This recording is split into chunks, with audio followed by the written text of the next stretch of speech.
Praise the Lord. இன்னைக்கு நம்ம 40 days பிரேயர்ல டே 14ல இருக்கிறோம். இன்னைக்கு நம்ம செட்டைகளின் கீழ் அடைக்கலமாய் வந்த நமக்கு என்ன கிடைக்கும் அப்படின்னு பார்க்கிறதுக்கு முன்னாடி செட்டைகளின் கீழ் தலைப்பில் உள்ள வசனத்தை வாசிக்கலாம். இஸ்ரவேலின் தேவனாகிய கர்த்தருடைய செட்டைகளின் கீழ் அடைக்கலமாய் வந்த உனக்கு நிறைவான பலன் கிடைப்பதாக. ரூத் 2ஆம் அதிகாரம் 12ஆம் வசனத்துல நம்ம இதை வாசிக்கிறோம். சோ நிறைவான பலன் இன்னைக்கு என்ன இந்த டே 14ல அப்படின்னா நித்திய ஜீவன் தாங்க. அடைக்கலமாய் வந்த நமக்கு, அவருடைய செட்டைகளின் கீழ் அடைக்கலமாய் வந்த நமக்கு நிறைவான பலனாகிய நித்திய ஜீவன் கிடைக்கும் அப்படின்றத இன்னைக்கு நம்ம தியானிக்கலாம். அதற்கு நம்ம பார்க்க வேண்டிய வசனம் மார்க் எழுதின சுவிசேஷம் 10ஆம் அதிகாரம் 28ஆம் வசனம், 29ஆம் வசனம், 30ஆம் வசனத்தை நம்ம வாசிக்கலாம். அப்பொழுது பேதுரு அவரை நோக்கி, இதோ நாங்கள் எல்லாவற்றையும் விட்டு உம்மை பின்பற்றினோமே என்று சொல்லத் தொடங்கினான்.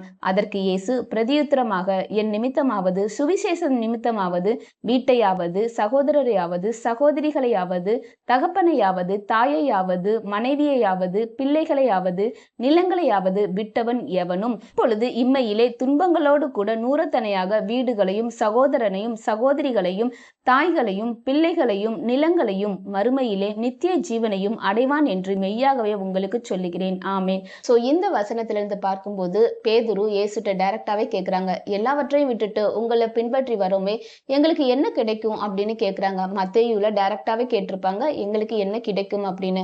அதற்கு இயேசு என்ன பதில் அளிக்கிறார் அப்படின்னா, என் நிமித்தமாவது இல்ல சுவிசேஷத்தின் நிமித்தமாவது நீங்க என்ன விட்டீங்களோ இம்மையில, அதாவது இந்த பூமியில உங்களுக்கு அது நூறத்தனையாக கிடைக்கும் அப்படின்னு சொல்றாருங்க. சோ வீட்டை விட்டா வீடு உங்களுக்கு கிடைக்கும். எந்தெந்த காரியத்தை நீங்க விட்டீங்களோ அந்த காரியங்கள் கிடைக்கும் அப்படின்றாங்க. சோ இந்த வசனத்துல தெளிவா இருக்கு, இயேசுவின் நிமித்தம் இல்ல சுவிசேஷ நிமித்தம் ஏதாச்சும் நீங்க இந்த ரெண்டு காரியத்துல ஏதாச்சும் நீங்க விட்டுட்டீங்க அப்படின்னா கண்டிப்பா கர்த்தர் உங்களுக்கு அது நூறத்தனையா உங்களுக்கு தருவாருங்க. அதோடு கூட இன்னொரு வார்த்தையும் நினைச்சிருப்பாரு, இம்மையிலே துன்பங்களோட கூட நூறத்தனையாக. சோ இந்த உலகத்துல கண்டிப்பா துன்பங்களும் உண்டு, அதை ஃபேஸ் பண்றதுக்கு கர்த்தர் கண்டிப்பா நம்மளுக்கு பலனை தருவாரு. அவர் நம்மளோடு கூட இருக்கிறாரு.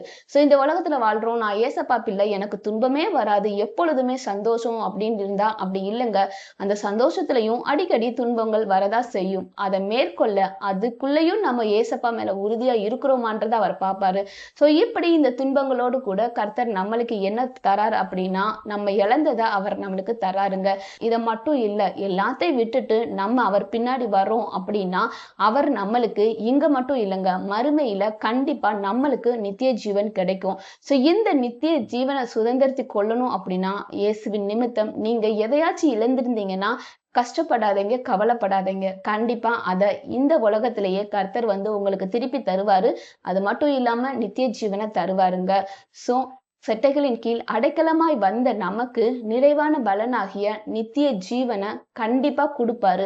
மறுமையில நித்திய ஜீவனை கொடுப்பாரு. இப்போ என்ன கொடுப்பாரு அப்படின்னா, நம்ம இழந்தது எதுவோ அத இயேசுவின் நிமித்தம் இல்ல சுவிசேஷ நிமித்தம் அவர் ஸ்ட்ரெஸ் பண்றாரு. இந்த ரெண்டு நிமித்தமாவது நம்ம இழந்து போனோம் அப்படின்னா கர்த்தர் கண்டிப்பா நம்மளுக்கு அதை மீட்டு தருவாருங்க. நூறத்தனையான ஆசீர்வாதம் இங்கதான் நம்ம பாக்குறோம். சோ நூறத்தனைய ஆசீர்வாதத்தை கர்த்தர் கண்டிப்பா உங்களுக்கு தருவாரு. சோ அவர் நிமித்தமாக எதையாச்சும் இழந்துட்டீங்கன்னா கவலைப்படாதீங்க. சோ இப்படி வேதத்துல கர்த்தரின் நிமித்தம் இழந்ததை மீட்டு கொண்டாங்களாம் அப்படின்றத நம்ம பார்க்கலாம். அதற்கு நம்ம யோசேப்பை குறிச்சு பார்க்கலாங்க. யோசேப்போட சரித்திரம் எல்லாத்துக்குமே தெரியும். சோ கர்த்தர் நிமித்தம் அவன் தகப்பனை விட்டுட்டான், தாயை விட்டுட்டான், அதுக்கப்புறம் யாரை விட்டுட்டான் அப்படின்னா சகோதரர்களை விட்டுட்டான், நிலங்களை விட்டுட்டான், தன்னோட பிறப்புரிமையை கிட்டத்தட்ட விட்டு போன அளவுக்கு தான். ஏன்னா அப்படியே குடும்பத்துல இருந்து பிரிச்சு தனித்து ஒரு அடிமையா வாழப்பட்டாங்க. சோ அவனுக்கு இழந்ததை கர்த்தர் கொடுத்தாரா? கண்டிப்பா அங்க கொடுத்தாரு. யாரு அப்பாவை இழந்தாரா?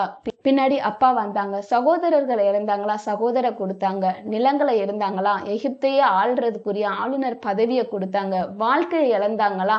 வாழ்க்கையும் கொடுத்தாங்க. இன்னைக்கு செட்டைகளின் கீழ் அடைக்கலமாய் வந்த நமக்கு எப்படி யோசேப்புக்கு கர்த்தர் திருப்பி எல்லாவற்றையும் தந்தாரோ அதே போல நம்ம அவர் நிமித்தம் இழந்திருந்தோம் அப்படின்னா கண்டிப்பா நம்ம இழந்ததை தருவாரு.